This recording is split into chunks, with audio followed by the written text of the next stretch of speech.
Ed Whitacre has run two iconic American companies, AT&T and General Motors.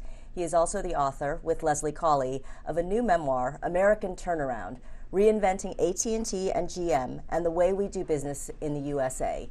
It's a candid and unflinching look at American business and at a particularly difficult time in the period that we recently went through. And yet, the book is ultimately very optimistic about corporate America and America in general. Welcome, Ed. Thank you, Stephanie. It's nice to be here. You became chairman of General Motors immediately after the company filed for bankruptcy. You came out of retirement to take the job. Why did you do it? I became chairman when it came out of bankruptcy. Excuse me. The day it came out of bankruptcy. It's a good question why I took it, because when first asked, I said, no, I know nothing about the car business. I can drive one, I can start one. And I was retired from AT&T, and I was in my sort of late 60s. But I kept talking to Steve Ratner, who was the car czar. He kept talking about public service. I kept thinking about how my family had owned General Motors all my life. I drove one. What a great part of America General Motors was. And I ultimately said, okay, Ed, if you can do this, let's go give it a shot. And so I finally said, okay. Before you accepted the chairmanship, did you have a point of view about the government's bailout of General Motors? Well, I just knew General Motors shouldn't go away, and frankly, I didn't follow it closely in the news, but I knew in my heart that General Motors couldn't go away. It's too important to this country. How much of your decision was based on something that was more visceral and emotional, the idea that General Motors shouldn't go away, and then the economics of it, the jobs, the suppliers, the entire ecosystem around the auto industry? Well, I had the emotional feeling that General Motors couldn't go away. Once you got beyond that feeling, you could think about the impact it would have on jobs, suppliers, all that sort of stuff. So I guess one really followed another. The bailout also triggered a lot of emotional reaction among the American public. Why do you think that people reacted so strongly to the idea of the government stepping in to save General Motors? Well, I think it was a lot of money for a starter.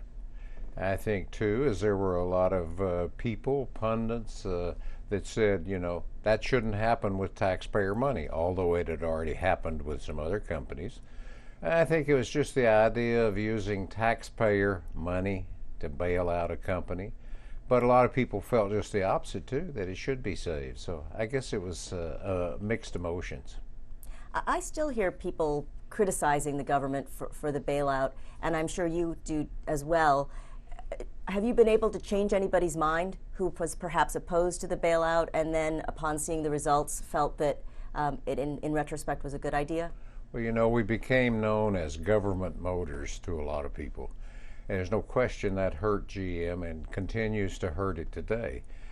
But we did pay back the loan to the government, and we've paid back a lot of the equity investment the government made. And yes, I think people want GM to succeed. The government motors label is still there to some extent. It still affects some people, but I think it's less now. And I think once the indebtedness is totally paid, I think that'll go away. In the book, you talk a lot about what you found when you arrived at General Motors. A lot of it was not necessarily apparent to the public. The financial results were, but what you found when you started looking underneath the hood, so to speak, right, is revealed very much for the first time in the book. Share with us a little bit about some of the surprises for you as a seasoned executive when you arrived in Detroit. Well, I expected certain things. I saw some of them I didn't. The morale was quite low, as you might imagine.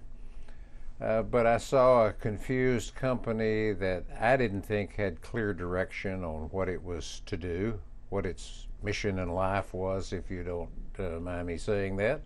It was very bureaucratic. It was not well organized. It was matrix management. And I just thought in general it was a real mess. And what was your approach to untangling the mess? Walk us through methodically what the first and second and third things you did were. Well, to shorten that, I'll do my best, but the first thing is You had to determine what you were in business for, what your objective was, what your aim is, what you're trying to accomplish. And over a short period of time, and nobody could tell me that, incidentally, I found that very interesting. With the senior management in the room, I asked the question, what do we do at this company? And we hashed that out and finally decided, didn't take long, that we would design, build, and sell the world's best vehicles. Pretty simple. That's our only mission. That's what we set out to do. So we defined our mission, what we wanted to do. Anything that didn't pertain to that was sort of superfluous. So we defined our mission. And then we cleaned up the organization. GM had a matrix management group, which meant a person or individual had several bosses. We fixed that because when you have several bosses, you really don't have a boss at all. So we sort of streamlined the management and made it more direct line reporting. That was very important. We organized, had an organization chart one could understand. We streamlined, we preached design, build, and sell to everybody in that company from the very start. We spent a lot of time on the assembly plants. I did, the senior management did. And I think the most important thing is we made people responsible for the job. And we gave them the authority to do it, and we held them accountable. And only then did we start to make real progress, but that didn't take long. That was really key. Based on your experiences there and talking to the employees and to the management team, how was it that GM came to lose its way?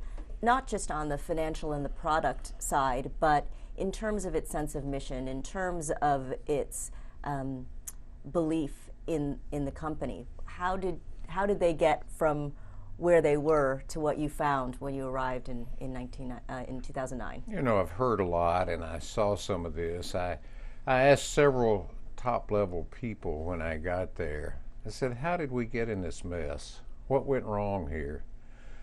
And I got the answer from some that we didn't do anything wrong. The economy got us, which begs the question, well, why didn't it get the other automakers? And so really that was not a very good answer. But I think they got that way, and I think there was an attitude. I've heard this from others also, I guess more than I saw it, is this is General Motors. This is the way we do it.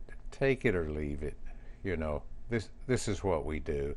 And I think holding to that attitude over a long period of time probably got them in some trouble. It's certainly a common affliction among very big organizations, and I want to spend a little time talking about the other very big organization you ran, which is AT&T. But more generally, why do you think it's so hard for large organizations to adapt when we've seen time and time again that the writing is on the wall, disruption is coming, the companies see the disruptors, and yet they can't make the change? What are your thoughts on why it's so hard for companies to adapt? Well, I think that all has to come back to management. But I think one of the problems is that maybe you get to thinking you're better than you are. You're unwilling to change. Bureaucracy certainly plays a role in that. And you know, bureaucracy is built up by people not having enough to do and not feeling important, so they set out to implement new rules or put in new guidelines so that they can feel like they're part of the business. This is my opinion. And so you build in these bureaucracies of checks and balances, and once you get a very bureaucratic organization, it's very difficult to be flexible. It's hard to sweep that away.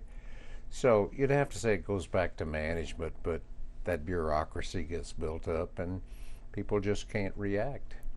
But it's a real challenge to be able to be both big and nimble, It to really be both is. Big and flexible. Yes, it is. Talk a little bit about your experiences at AT&T, which started out, the predecessor company to today's AT&T, one of them is Southwestern Bell, Right. the company that you became CEO of in, was it 1990? 1990. And basically ran through its expansion from a regional Bell operating company to a major wireless player to a global data company. How did you try to keep AT&T flexible even as it was growing in some